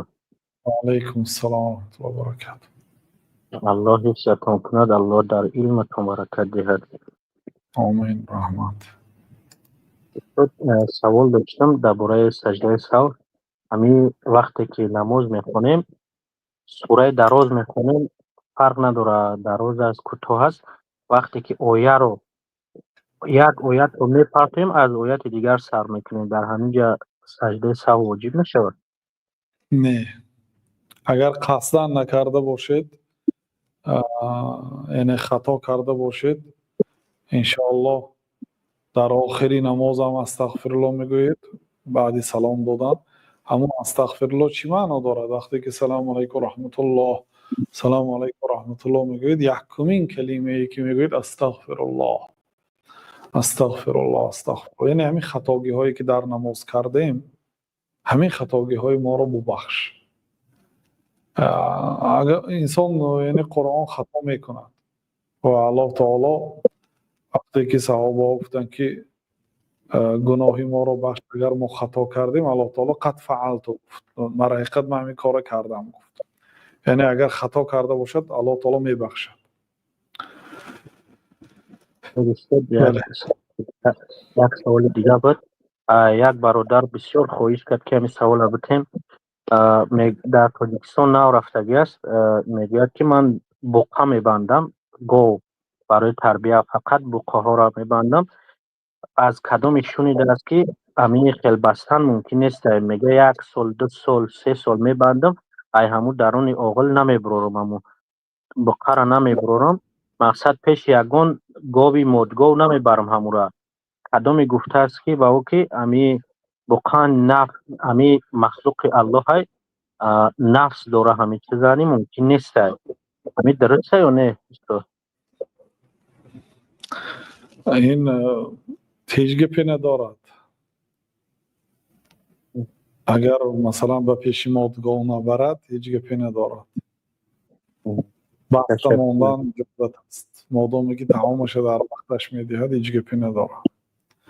اخته کردن اجازت است، مادامی که اخته کردن اجازت است این هم اجازت است. حالا که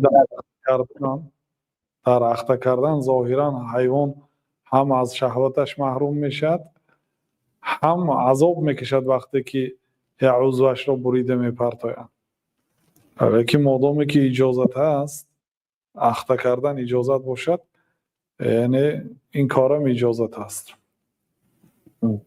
تشکر دیگر دستیم. همین بیلیارد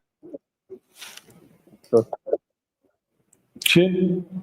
بیلیارد بازی کردن درسته یا نه؟ برای یک برادر سوال کرد، بعد از یک کسی دیگر پرسیدیم، گفت که اگر که بازی نکنی خوبترش بازی نکنی به خاطری که در اونجا وقتت میرود و پولت خرج میشود. سوال دادیم، بعد یک ویدیویگر روان کرد و برادر در او ویدیو یک دعوتگر کلان جهان است که بیلیارد بازی میکنه در همون خونه شه، هم بیلیارد به فکر ویدیو در تماشا کردیم، مفتی نیکه مینکه یک دعوتگر کلان جهان همون. یعنی مثلا بعضی نوارهای 1 دقیقگی هست، مثلا همینجا من گذشته برافسدیم آمدید مثلا بیلیارد بازی کردید 1 دقیقه، یعنی این بیلیارد مکروه هست اصلا. لیکن وقتی که از نماز میدارد و وقت ضایع میکنه این سپورت خوب هم نیست. تنیس خوب است، مثلا تنیس بازی کردن اینو یعنی به مشق جسمانی دارد، اما بیلیارد یعنی مکروه است، یعنی این مانند نردی و مانند شطرنج نیست، ولی بهترش ترک کردن است. مکروه اون عملی که ترک کنید ثواب میگیرید، کنید گناهکار نمیشید. بله. تشکر زیاد، جزاک الله خیر. تحقیق غریبات بکنید. سلامت باشه. الله غریب های در حفظ و حمایش نگاه داره، الله تعالی آنها رو هدایت کنه. بله ابو عزیز.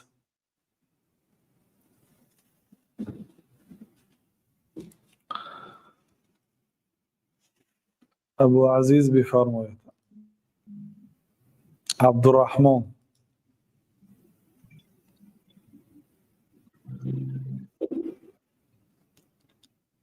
ابو عزیز عبدالرحمن کدامتون سوال داره؟ السلام علیکم و رحمت الله.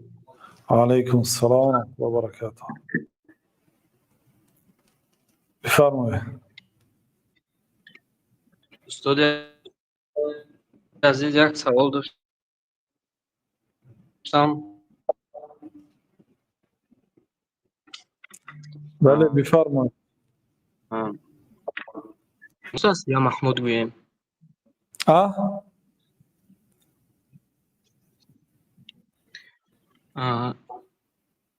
در بعض دعاها یا محمود یا الله گفتنی یعنی نام الله است. آیا همین درست؟ بله بله. نه یا احد. یا احد هست، یا محمود نیست. محمود بله هم تو گفته میشد که الله تعالی ذات است که به او حمد گفته میشد، لیکن این نامی از نامهای الله تعالی نیست.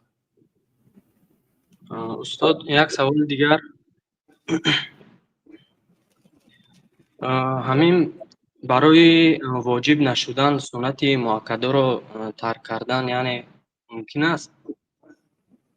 این برای پیغمبر صلی الله علیه وسلم بود که بعضی سنت ها رو ترک میکردن تا اینکه مردم داند که این سنت است، این واجب نیست.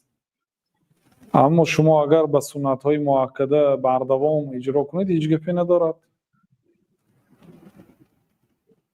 هر چقدر بسیار اجرا کنید همقدر ثواب است. فهم استاد. یک سوال دیگر، همین بازی شطرنج گفته یعنی حرام است این؟ بله این حرام است.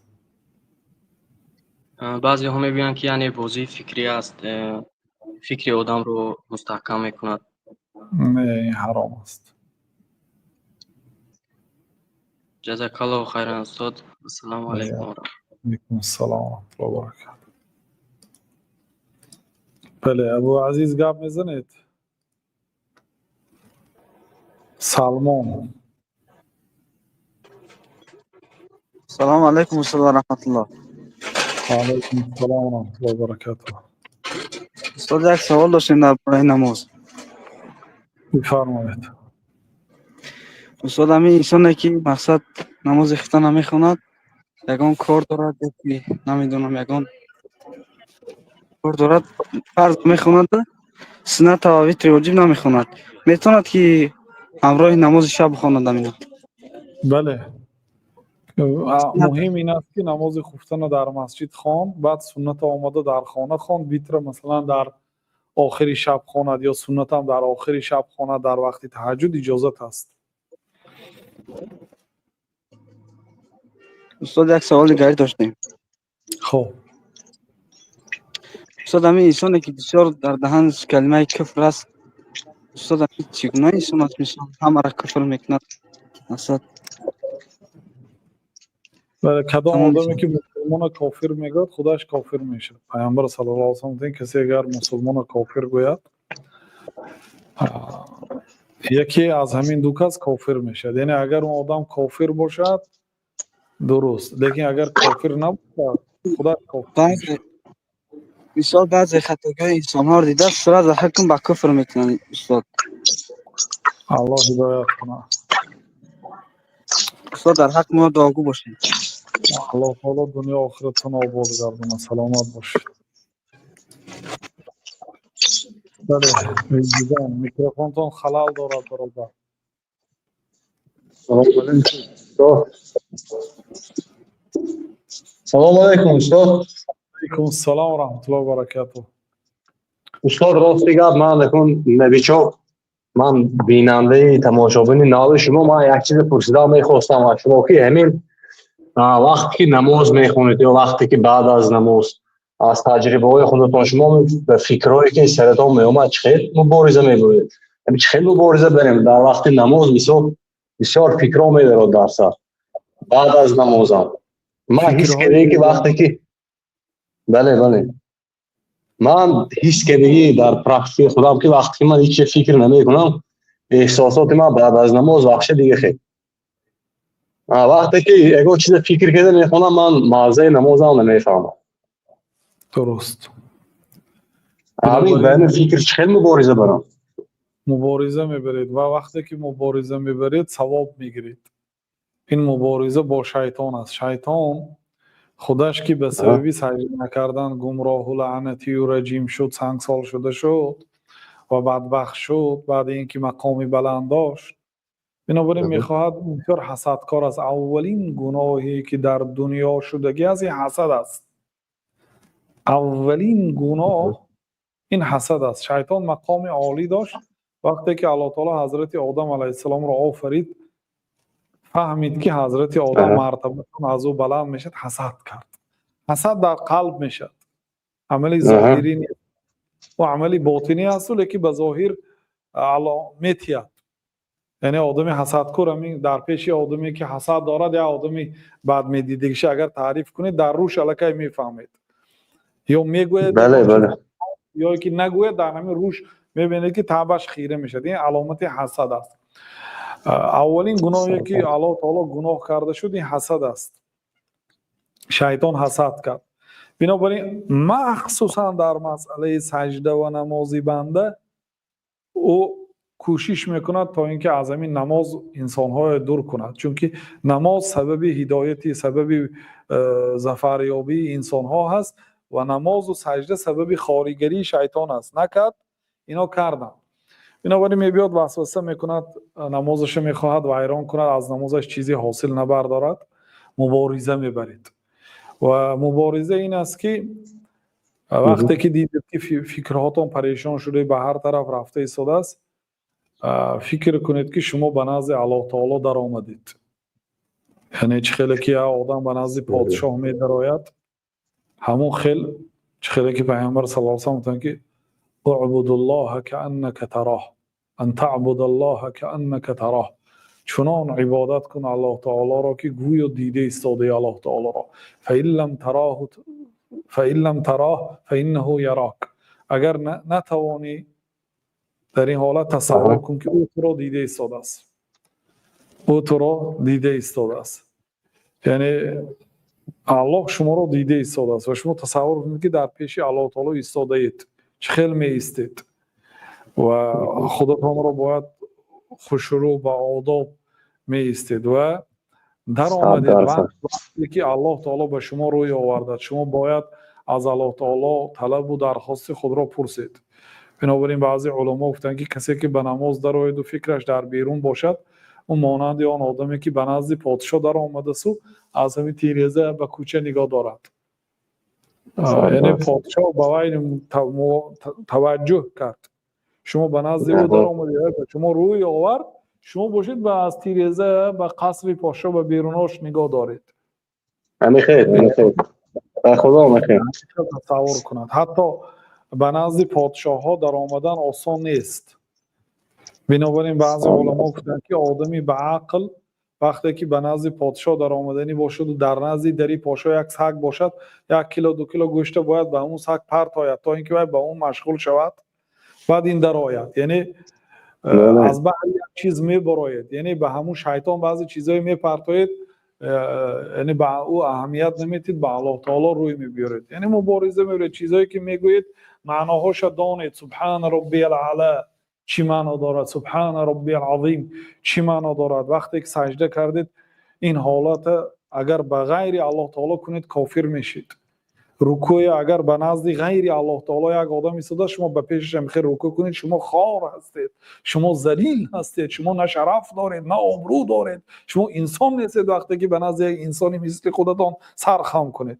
لیکن همین کار شما به نزد الله میکنید. سبحان ربی العظیم، پاک است آن پروردگار من که او عظیم است، بزرگ است. سبحان ذی الجبروت والملکوت والکبریاء والعظمه، سبوح قدوس رب الملائکه والروح.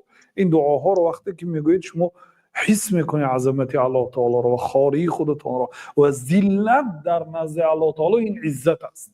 در پیش الله تعالی خود را خار گرفتن این عزت است.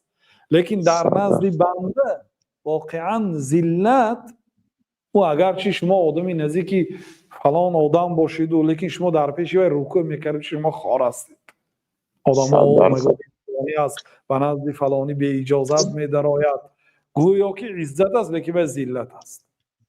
بنابراین این چیزهای آدم حس میکند، کوشش میکنه طهارت های مستحکم، دندان شستن پیش از نماز، لباس های خوشرو پوشیدن، خذوا زینتکم عند کل مسجد، زینت خود را در مسجد ها گیرید، اینچنین نماز در جماعت خواندن، اینا باعث میشد به خضوع ان شاء الله. انشالله سلامت باشید استاد، سلامت باشید، هزار رحمت. خب شما هم سلامت باشید. سلامت. بله برادر خالد.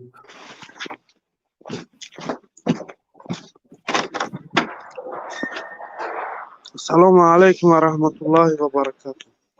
علیکم السلام و رحمت الله و برکاته. استاد یک دو سوال داشتیم. استاد در این حالتی طهارت نداشته باشی، پوپشی از بجلک پا بلند پوشی، اما حالت میتونی ای بالای پوپشی محض کشی و نماز خونی؟ اگر اون پای افضل رو به پای طهارت پوشیده باشه بعد میتونید ماسک کشید. اگر این خیل مقصد به طهارت پوش ماسک کشیم نمیشود. نمیشود. با نسکی ماسک میکشیم. اگر به پای افضل پوشیده باشید به پای طهارت میتونید به اون پای افضلتون ماسک کشید. اگر با پای افضل نماز میخوندگی باشید. اگر در حالتی به طهارت پوشیم ماسک کشیم نماز خونیم، نماز باید ای سرکه خونیم. بله طهارت هم از نو میکنید نماز هم، چون که با پای بی طهارت شما ماسک کشیدید. شرط مسحی و پای افضل این است که شما با پای به طهارت پوشیده باشید اون چیزه. نسکیر هم همین خیلی هم استاد با پای به طهارت پوشیده. بعد بله.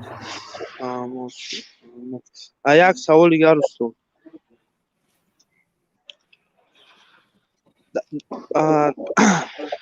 در می برای مقصد ما خدنای میکنیم استاد، ما را خیلی پیلوس میمونم بعد اویله که گذاشتن مقصد پپلند میشوستم. همین حالا دما گفتم از شما شنویدم استاد، گفتم نادرست من مقصد ایشما نمیگیرم. اینجا هم بچهای خمون بچهای تاجیک بسیار هن با گفتن اگر تو این خیل کنی اگر ایشما نگیری با میگه چی با این هم یگان مدام راگول نمیکنه غیر میام یک نفر مقصد همه در پرابلم هم میشه میگه من حالا در چیکار کنم استاد؟ صورتی مسئله چه خیلی است؟ مقصد شما کار به نمی بیایید و شما کار با اومد قید میکنند. بله هم روزای خدنایی میکنه مقصد همون روزا مقصد کار دا اومد میگنه بعد اونجا سوم در کارتای من میزگره. نه مادامی که کار به نرفتگی باشید و کار با اومد تا آیلیک میدادگی باشد این نادرست است مگر هم با اجازت صاحب پول. میگوید که من همین رو اشتراک نکردم. مثلا هست کارخانه هایی که اگرچه روزی شنبه یک شنبه یا جمعه روزهای استراحت کار نکنیدن مزد همون روزه رو میدهد. حتی ماهای ایول و آگوست وقتی که مثلا تعطیل تابستان میشد اگر شما کار نکردید دو ماه مزد دو ماهتون میدهد خود کارخانه. این حلال است. لیکن شما با یک بریگادیر یا با یک دیرکتور با مدیری همون کارخانه ای که اصلا صاحب شرکت نیست همین خیلی گپ زنان کردید که او شما رو وقتی که نیستید هست گفته قید میکند و به همون روز مزد جدا میکند به همون پول دو کس تقسیم میکنه. این حرام است. بله استاد ما اینجا کار در نو دارم اینجا پیش همین خیلی دگوار بوده من نمیفهمیدم این خیلی بعد من گفتم که من شما نمیگیرم گفت هیچ کنه میکنه اون مقصد بدی مرا گفت که هیچ کنه میکنه مقصد هم کار میکنی من هم کار میکنم. من گفتم من در کار نیست چیزی حرامه من در کار نیست. بعد میگه که اگر تو مقصد این کار نکنی میگه نه بچهای 15 نفرن 16 نفرن همه یو در مقصد پرابلم میشه. چی پرابلم میشود است؟ پرابلم همی که اگر ما تا کما مقصد و خدنایی کنم مرا مینوس مونه اوجا همه پیلوس های که و هم و خدنایی میکنن و را پیلوس میمونن سو و میگم یا آدم تا قب خدنایی میکنه تمام. من اون چیزی که از نگاه شریعت بود گفتم اینه که این دیو فریب و دروغ است. کار نکرده آیله گرفتن مگر هم واقعی صاحب کارخانه باشد دیرکتور نه صاحب پول میدادگی آدم رازگیش رو این فریب است. من غشنا فلیس منا. کسی فریب دهد از امتی ما نیست. یعنی باید فریب ندهد مسلمان. اصل همین است برادر. استاد میشه که من مسلمان بگیرم مقصد برم یگم جدا هم خیبتم خیر نه هم خیر مقصد خدم در از خود نکنم یگم کسم خیبتم با خودتون عمیق صرف نکنید، لیکن همین مال خودی گرفتنش هم مشکلی دارد برادرها و همین کارها سبب میشد که مهاجرا رو بد میدونن، مهاجرا رو عذاب میدهند. یعنی حلال و پاک کار کردن بهتر است تا اینکه سبب هدایت آنها هم شود. آن آدم ها، آن تاجرهایی که به اندونزیا و مالزی سفر کردن، از دیار عرب حلال کار کردن، حلال تجارت کردن، فریب ندادن، حق کس را نخوردن، همین عملهاشون باعث شد که همون کشورها مسلمان شد. از ببینید در اندونزیا زیاده از 200 میلیون مسلمان است. اینا اسلام نبود در اونجاها. یعنی شخص مسلمان در دیار کفر وقتی که امانت نگهدار است، دروغ نمیگوید، فریب نمیدهد، خوشرو کار میکند، این سبب میشد برای هدایت دیگرها. بله. سلامت باشید استاد، الله جزای خیر کنه. خب سلامت باشه. یوسف. السلام علیکم استاد و رحمت الله و برکاته. یک بار دیگه استاد یک سوال دیگه من یادم برآمد استاد، در همین سفریم گفتیم کار میکنیم، همین روزای جمعه را مثال بسیاری وقت چی میکنیم؟ اسپید نمیکنیم. حکم ما چیه استاد؟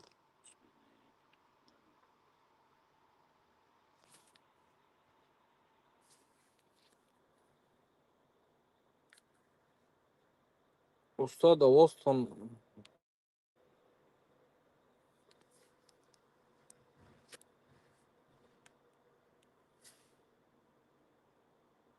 آواز شما نیست استاد.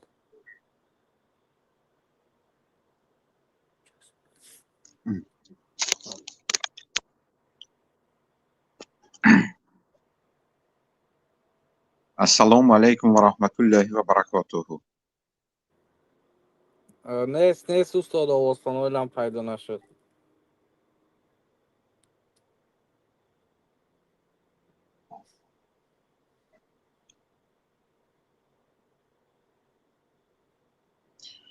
نیست.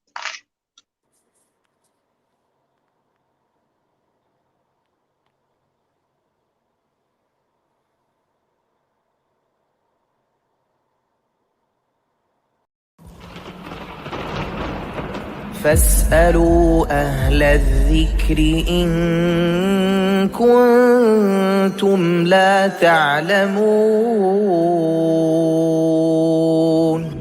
و اگر خود نمیدانید از اهل علم بپرسید.